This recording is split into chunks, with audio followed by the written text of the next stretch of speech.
Hello viewers, welcome to Nigerianpoint. Today, we are going to be looking at the current political dispensation in Nigeria regarding the general election. To do that, I have three gentlemen with me here in the studio. Mr. Egosa Amoregbe. Robert Douglas Akonze. Charles Wagbo. And my name is Joseph Iyowa, your host. Gentlemen, you're welcome. Thank you very much. I would like to start with you.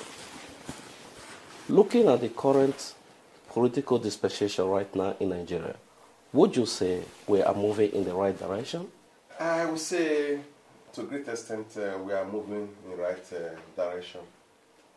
Based on the fact that it's not easy to have a successive election consecutively for 5 times after a long military rule. And Mr. Douglas? Yeah, for me, I agree, and I think with the current government and with the way things are going, I think we are on the right direction. Yeah, we are a democratic country in the right direction, although with limitations, but absolutely on the right track. You said with limitation. Could you please expatiate on that? To expatiate on that, I will go, if I might regress a little, let's take it, 3 steps back, right from when we started. I do agree that the worst democracy is better than the best dictatorship. Yes. There I stand. But looking into it with limitations, as I said, it's we have not got there yet. So we are on a trend, and hopefully we get there. The limitations has to do with the fact that the electoral process, the way we change government, yes, the way change comes about, has not been, I would say, has not been fully, the framework is still very hazy. And that's what I mean by limitations. Yeah. And that framework is the INEC framework, because I'm not fully, aligned with the way that framework is. But remember, this is my personal view. Yes, yes. And what do you have to say to that? Yeah, it is still on that same direction, based on the fact that we hardly have structures of any kind in Nigeria. So since we have that basic problem in the nation, so that will really make my criticism a bit minimized, yeah, about the way the election is being conducted. And please mind you, when I say limitations, yes, I'm not negating kudos to INEC or to the state as a body. Yes. The reason I still put that phrase or put that statement or that word there, limitations, is as Nigerians, we should not elude ourselves and, say we are there yet. And I do understand with my colleague here, Mr. Omoregbe, that we are happy generally. I think we're all happy, yes, in the areas we are, but we are not, we've not reached the promised land yet. So we should be very careful not, to say that we are there or we are going there, but we are struggling and we want to get there. Yes. Thank you very much. That takes us to the next topic. General Muhammadu Buhari wants to be president under the current political dispensation in Nigeria that he once interrupted. How do you reconcile that? Absolutely. Sorry to interrupt you, because this is something that gets me in the bone. Absolutely not. There is no way, if I may use the word, no way in hell that we should allow a man of that caliber to come back into that country as a president. Okay. Of course, he's allowed as an individual, yes, to seek the highest position in office. Yes. He has every right to go for any position he has. But we, knowing who he is and what he has done in 1984, 1985, and after 4 trials, and the way they have amalgamated parties with different, I would say parties with different ideologies together. We'll get there. We will get let's there. take on the And person for of, him to come and say yes, he yes. wants to rule Nigeria, it doesn't make sense. I mean, that's more, well, What's please. your take on that? Let Mr. Douglas. Yeah, for me, as a military dictator or whatever now, converting to be a democratic saint, he was the one that obstructed took over our political democratic elected. I can still remember, I was enjoying my free education then when he came in. Though people were jubilating, but they come to realize that it was not the right thing for Nigeria. It was the first step that bring Nigeria backward, I would say. But coming back now, as I said, I don't know. But for me, I would say no. Mr. Omoyegbe. Yeah. Sorry, we've heard from both of them. Though I will still give you time to say your mind. Some Nigerians will argue and say that one, we shouldn't compare a military regime to a civilian government. That Buhari today is no longer a military man. He's retired. We are aware of that. So should we crucify him for something that happened more than 30 years ago? In a way, we are all humans. Yeah. We have religion, whether you're a Christian, you're a Muslim. We believe in the forgiveness of sins. But forgiveness doesn't come without redemption.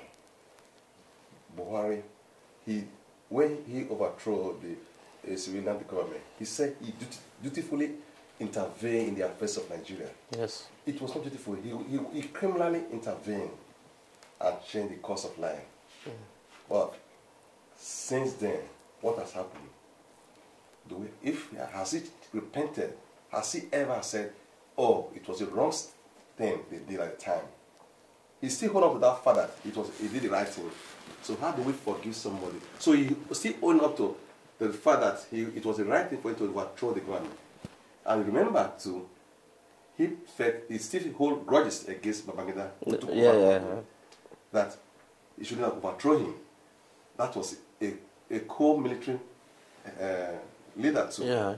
So he could not, up to now, he hasn't forgiven him. They're not having this kind of just let live. Understanding. That way. So if he has not forgiven who overthrew him, and which he did it wrong, yes, and he himself, they have never admitted that he did it wrong for overthrowing a military head of state. And during his time, life were lost in his overthrow. Yeah. In Babangida overthrow, there was some life lost. So has he shown repentance? Somebody hasn't shown repentance. So, but if I may add to Mr. Omoyegbe, you see, I know a lot of proponents. There are, a lot of Buhari proponents will say, if Obasanjo was the president, why can't Buhari be a democratically elected president? Forgetting the fact that Obasanjo never overthrew any government. Yeah. Yes. Forgetting the fact that Obasanjo became the head of state out of compulsion. Yeah. It was a necessity. And forgetting the fact that Obasanjo is the only one, actually, Abu Salam did it, that he must have been the first, if I'm not mistaken, in Africa to have willingly, transited from the dictatorial or for a military government to a civilian rule. And people forget the fact that when they come with other arguments, like, yes, Buhari did this because the corruption, the politicians were corrupt. They forgot the fact that the best or the most corrupt, democratic process is better than dictatorship. At that time, at least, we had the three arms of government. There was separation of powers. We had the executive, the judiciary. We had the legislative arm of government. They were moving very well. Although being corrupt, even at that time, we had ideologies. We had the National Party of Nigeria, who were very nationalistic. We had the progressive, who we call the only and true progressive in Nigeria. Sorry, I might be a bit biased now because I am a UPMer, born, bred, and butter to the core. Baba Awolowo. And that is what makes me crawl to the bone. Since someone like Tinubu coming and calling himself a progressive, and putting someone like Buhari with his dictatorial instincts ahead of us. So I'm sorry to interrupt you, Mr. Omoyegbe. So let's just. And even till now, even before coming out as president or he want to be elected as president, he has been there many times. And since he has been there, why Can he just go back, be a godfather or be an advisor or something to okay, that one will bring us to the next. You are aware that this is the 4th time the general is seeking to be president under the current dispensation. Do you see that as an act of passion for the country or an act of desperation? How do you classify that, sir? Probably a personal action. No. Even, I can still remember it was the head of state anyway. We know Idiagbon as the Maradona of those.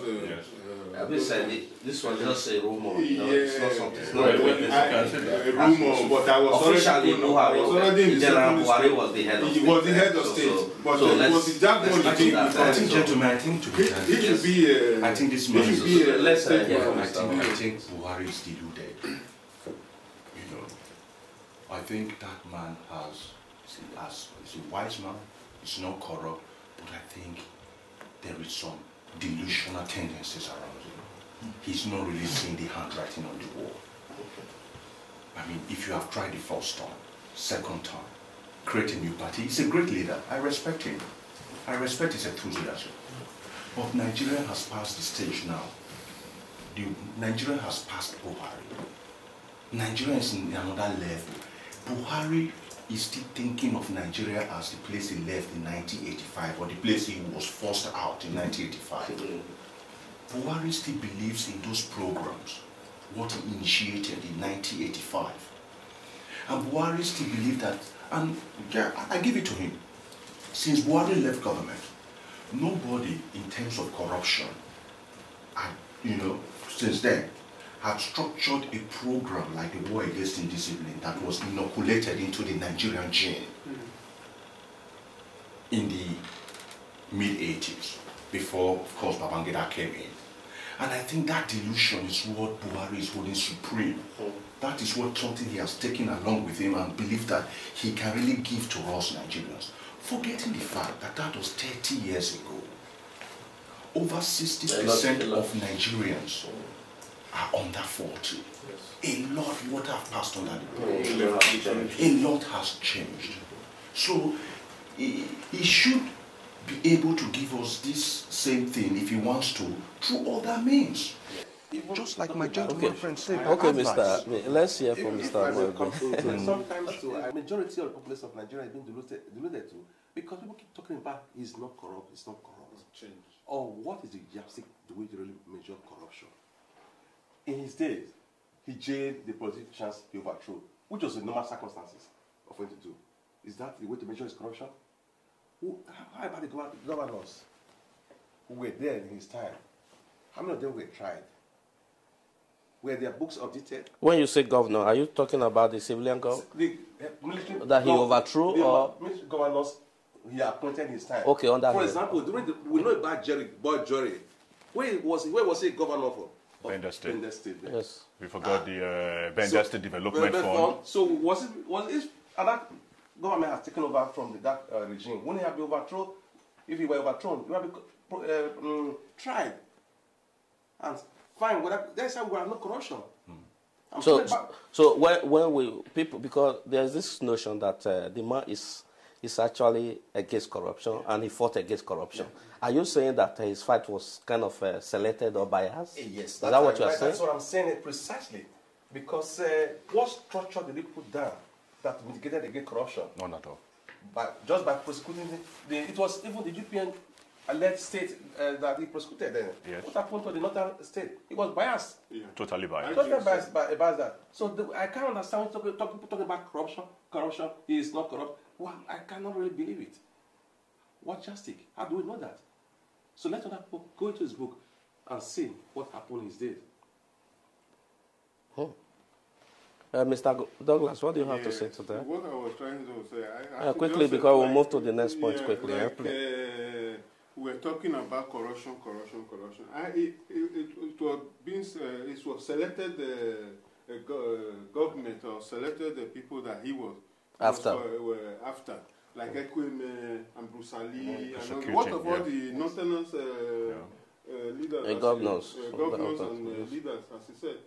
So I think it was selected. There's also this thing people are saying, because I'm really not trying to demonize anybody here, but there's something that people are saying, that when Buhari took over, though we were very, very young then, that President Shehu Shagari was actually placed on under a house arrest somewhere in Ikoyi. Of course. And why Alex Ekweme, who was an Igbo man, his vice president, was actually locked up in Kirikiri. Yeah. And what was the reason for that? Something that people are complaining about. It's as simple as ABC. He is a military dictator with, I would say, cultural tendencies. Okay, cultural. I would rather buy that because I know we don't like using the word tribal. Tendencies, yes. But I will just put it mildly as a cultural tendencies. Okay, that's where we are with. Because if his ADC, who was the son of the Emir of Guangzhou, or Guangzhou, could clear more than 50 suitcases from Murtala Mohammed Airport, FX with foreign currency in it, and nothing happened. And yet he tells you that he was fighting corruption. If the governors in the state, while he was around, flagged not, raped the states and raped their treasury, and no question, he says nothing that he's not he's fighting corruption. If he could enact a decree that totally bypassed fundamental human rights, he said it's not against corruption. Tell me, what is corruption? People, Nigerians, I think we still have this notion that corruption is when you take money here and you put money there. I will give you a simple analogy. Yeah. An African yes. went to China. He met a Chinese, civil servant, who we all understand. They say they are very corrupt. And the Chinese civil servant told him, well, you see the highway there? I built it. But the highway goes from that village, past my village, to that village. 4 lanes. He paid and he built it.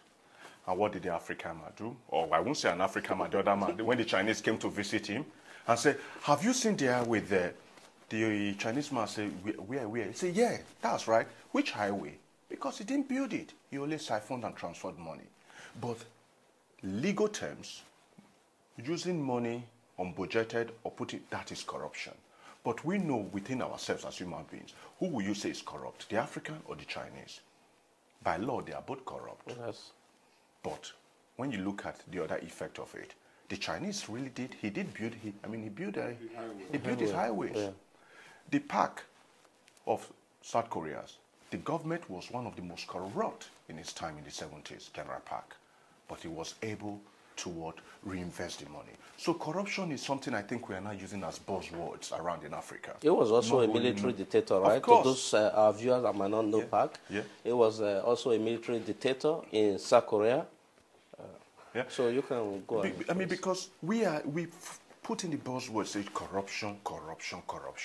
But corruption is not something that you can really put a finger to. I believe that Buhari did what he could at that time. People accuse Jonathan that stealing is not, when he says stealing is not corruption. Stealing is not corruption. Okay. Stealing is part of corruption. There are other ways where people can be corrupt. You can be morally corrupt, financially corrupt. Of course. You can be corrupt in many other ways. And you can be systematically corrupt. So, thank you very much, Mr. Wagbo. Hey, baby, did you know? Thank you. And that brings us to the next topic. Do you think President Jonathan, Goodluck Jonathan, has done well enough to deserve another term in office? A second term, rather? What I think he has done well enough is for me to I can say I'll be subjective to say, but what I know that he has done something in his administration, because when you look at the circumstances he came into power, and look at the state of the nation he inherited, so vis and vis of what he has done so far, then to be able to say that this man has plan and things he's doing. The problem that I perceive about Jonathan, that he's not have that charisma. He's not a man who speaks loud about himself. He just thinks what he does to speak for himself. But the problem is that when a place is rotting, it's stinking, before people can know that place is clean, you have to clean the rot. And that the rot is what is the problem. We are still seeing the rot is smelling. Until he has been able to create the clean rot he meant, we cannot see what is the results of the soil. Because in the clean the mess, and start putting structures. But we all know that Jonathan is a man of rule of law. Because when you are somebody of rule of law, it slows the pace we are doing things. Yes. You want to be structured. We know that Nigeria has no structure. In all ramifications of things, those who have ruled before him, they pretended to create structure, and they in a way destroyed that structure. They themselves, those who proclaimed they had a structure, or they built here and there. Yeah. The structure they built was also used to serve their own purpose. Yes. And once they serve their purpose, the structure cannot sustain the nation. And that's why the whole thing collapsed. For him not to know, for if he has to make any meaningful development or any meaningful achievement, he has to reinvent the structure. Okay, you started by saying that he's done well in some area. But right now, I want you to tell our viewers, mention out the specific area that you think the president has done well in some area. Quickly, please. Then we'll go to Mr. Douglas. Transportation, for example, now. Look at the railway system. Yes. Our railway system was instead of Kumatus. It was not in existence. We only heard about it. No. But no matter what it is now, we are seeing railway moving in Nigeria. Actually, actually called a friend of mine yesterday. He told me that he was boarding a train from Lagos, going all the way to Kano. Yes. Wow. You know? It's true, because even I was just came back from Nigeria a week ago. I was in Lagos. I was seeing railway tracks. Oh my God. So we can see rain moving again.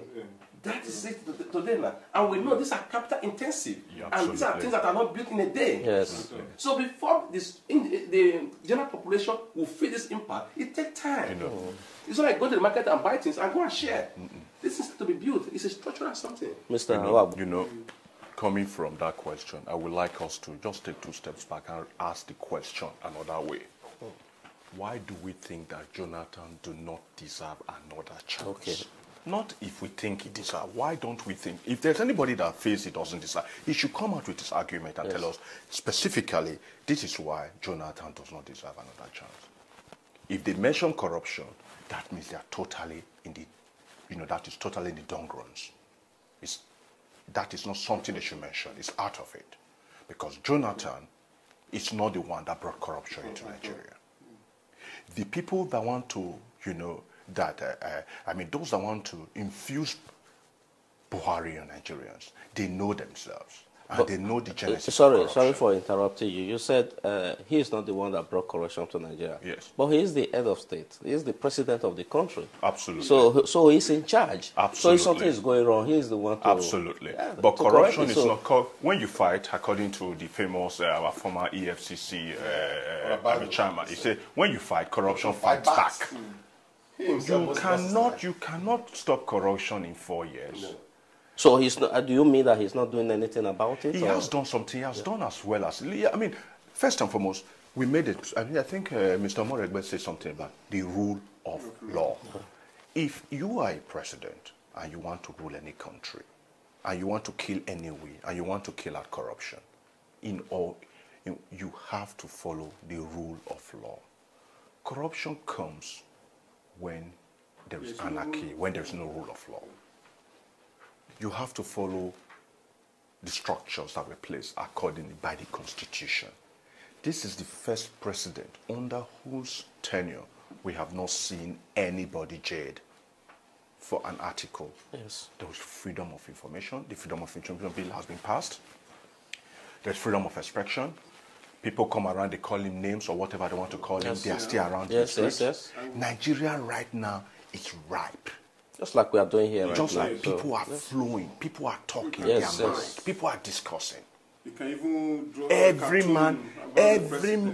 man, even if you have 20 naira, you have a lawyer. You push an Okada man today, he tell you, Oga, no worry, I bring my lawyer tomorrow. We will talk.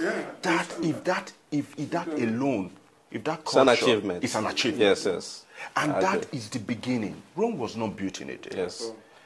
It's So- one seed that creates a forest. Thank you. I support you With in time. that. I think if you, with this 21st century that we are living in now, we have everybody, if I'm not mistaken, I would say all of us are in the studio now, we have our iPhone in our pocket, or you are holding a tablet, or open your media now, go to Facebook or whatever, you get all kind of information. I would say I was not surprised, because I've been living here, being in diaspora for so long, living in a developed country, though Nigeria is still, we call it a developing country. Go into Facebook, you see Jonathan being teased or being a caricature and all the rest. People are free talking about the present president in a country, and a country of third world Africa. You tease your president. It has never happened before. No. And even now, people talking about Buhari in the media, they still have to scratch the back of their head, because they know he's a military dictator. Yes. So we need a rule of law, as you said, and democracy. We don't need a military rule. That brings us, that's what some people are saying. Some say, a lady posted last time on Twitter, saying that if we have to choose between being loved and being feared, that in the case of Nigeria, it's actually better to have a leader that is feared. So that was what you just said. Jonathan is loved, why is being feared?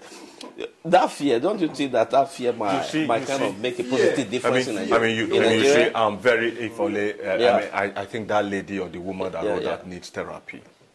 Okay. I mean, if she's married, maybe she's from an abused marriage. Yeah. Or maybe she's someone that maybe her husband is abusing her. She must be coming from an abused background. There is no way you can have a leader as a country and create something out of that country. If you are a leader, people fear. By imposing fear on people. They never last. Okay. Good leaders are people that lead and others follow, not people that force people to do things they want them to do. If you take the case of Winston Churchill, how much the Britons, how much he was loved, how much he was able to navigate the United Kingdom and navigate actually the Allied forces out of World War. I think just last week they reenacted his 50 years anniversary of burial. Yes. They still love him. Yeah. He wasn't someone people feared. He was someone at the end of the day they loved. At the end of the day, he was able to nurture people. He was able to tell people, please express yourself. Fear, that is where we have it wrong in Africa. Fear doesn't bring the best out of us. I couldn't agree with you less on that. You know, most of the great leaders today that we remember, none of them, they were all leaders that were loved by the people. Yes. So please, due to time, I would like us to move to the next topic. You know, with the way we talk, it's like most of you are very well pleased with the way this current administration is doing things in Nigeria. But I would like to ask you right now, what are the ideological differences between the PDP and the APC? Of course, we do have other political parties, but right now, those are the big ones. Those are the two big ones, you know, so let's just keep to those two. Mr. Egbe. As a matter of fact, if I have to look before now, check APC, what it stands for. I have not been able to get myself educated about what it stands for. Because I don't know that this is just what they call a mission of salad and gari. I don't know if you understand. Yes. No, really. Please tell our viewers, those that are salad and gari. So if you know, gari and salad can never be a good combination of the meal. No. It's like water and oil. Yeah. It's like oil and water. Yeah. So you will see that who are the people who make up this party? It's just people who have a common goal just to unseat Jonathan. That's what they have in common. And apart from that, how does all that thing fix? Nothing. Not that thing fixed together. So they are trying to make a democratic coup. In that way. I don't know if you can use that word. All those who hate Jonathan. It's not about PDP, it's about Jonathan. Okay. Absolutely. Wow. So that's what the APC is all about. Because after this election, even when we see what the outcome of APC, then we will see test of time. Yes. Because you look at Tinubu, I don't want to it's not time for election. I don't want to go into him personally. No. But you will see that nothing is in the APC yet. So APC is a party without ideology. Is that what you're telling me? In short, in Nigeria right now, we don't have any party with ideology. Even the PDP? No, PDP, they call them People Democratic Party. Yes, looking at their manifestos, they have ideologies. But when you look at it in the whole, looking at it, politically, following political definitions, we cannot say they are left or right. This is Africa. Yes. I don't think we have I don't think our political process is matured enough now for us to be inoculating or putting ideologies into it. But my gentleman, my friend just said something. It doesn't mix. APC is a mismatch of personalities. People that come together from different parties with one sole purpose, on seat presidency, to have power. They are people that have been in the opposition for a very long time, people that were in the ruling party but in a different caucus for a very long time. And these people come together now to say, putting ourselves as progressives to unseat the president. But looking at them, they see the same meat of the same court. They are the same people. Okay.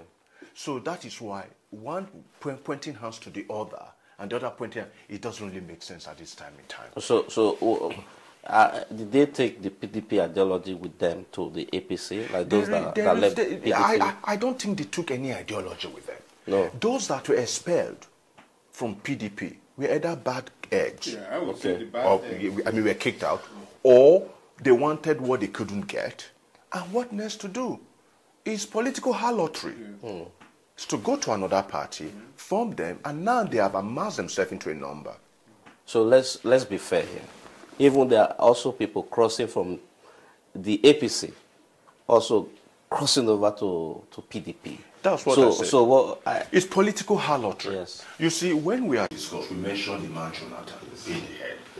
But I don't know about my gentlemen friends here. We are not talking about the political parties at this time, at this point in time, being the savior of Nigeria, because at this moment in time, the political parties we have on board are not ideological. They're not evolved enough. They have not evolved to that stage to be say, okay, now I will say I'm on the right side, I'm a nationalist, or you say you're a communist, or you can say, oh, you're a social democrat, and then we know where we stand. We have not got there yet. So what should people look at before they vote? Nigeria, power is centered on the leaders. Okay. Look, and that is why, Mr. Yowe, you know why we love this program so much that we came here to discuss it. If you notice one thing, we are mentioning names, Buhari, Jonathan. Yes. You see, the head in Nigeria, Nigeria has a leadership problem, or Nigeria is in the process, we are transforming our leadership. Yes. And that is why these two people, these two personalities, we mention their names. We are not really looking into the parties. If Jonathan, with his personality and his executive and the people around him, if they call themselves today CPCN or they call themselves ANPP, and I would still go for him. Okay. Because I see him as someone who stands by the rule of law. Mr. Dow, should politicians be held accountable for making defamatory statements? Quickly, please, because time is against us. Freedom of speech. In as much as they do not incite people to kill other person, and it's just their own personal opinions, then they can as well say what they like. Okay. And anybody they say things to that does not like it, of course, can go to court. Yes. Okay, Mr. Omagwe? Yes, I'm quite in line with what you just said. That's what's the beauty of democracy. Absolutely. Thank you very much. It's been quite a pleasure. So what is your message to the electorate? Nigeria, change, but change to what? We have to know, are we going for the better or for the worse? Another thing is standardization, stability, and consolidation is the way forward for Africa and Nigeria in particular. Thank you. Yeah, I would say Nigeria forward, because I would say Jonathan is the first and the only president that go on continuity like every other president or head of state that we have, when they come, they change everything all over. The only president that will say continuity. Let's vote for Jonathan so we breathe more fresh air. Mr. Muhammad? Okay, my view on this is that I don't want to sacrifice good governance for continuity's sake. So, yes, I want continuity, but on the right direction. So we know Jonathan has a purpose, has a plan, a structure for Nigeria. So in that way, I'm inclined to advise other voters to give him a second chance of proving his worth for Nigeria, because we don't want to just have a change for sake of change. No. Thank you. Thank you, viewers. We would like to leave you with these thoughts.